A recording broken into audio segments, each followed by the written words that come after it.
yaraa u malayn maayo da'deedu 6 jir ka weynayd 6 jirku waqtiga ay kullayba nolosha kaalin buu ku lahaa qofku yaraantaba kaalin buu nolosha qofku da ka soo joogay nolosha cid kasta nolosha kaalin bay ku lahayd طبعا marka anigu kaalintan kula waxay gaaraysaa markuu la arooriyo ceelka la geeyo inaan is hortaago oo marba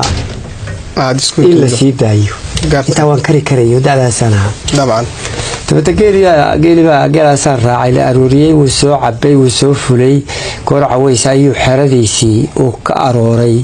u yimi xerada beelgoodii ku taalo reerku ka maaragtay waa ka yar durugsan yahay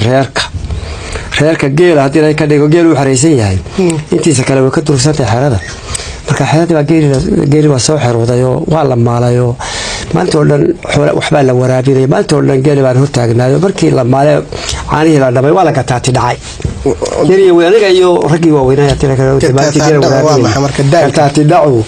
marka daalku kugu khasbo inaad istaagi kar weyna aad hadii ay kale maaragtay aad meel sidaas waa istuurid weey hadii gataati dhacay saado imka uu si kooban u sheeg wala daatay dabeetana goor caweys baa kaadiyay goor dambe oo mala sar loo la hurday ayaa caanaha geeruhu iska caadi kaadi badan bay leeyihiin tooso kaadi bay qabato waxa soo kaadi marka hal baan arkay oodi geelu markuu soo cabo waa caadi iska jirta habeenka hadii aanu biyaha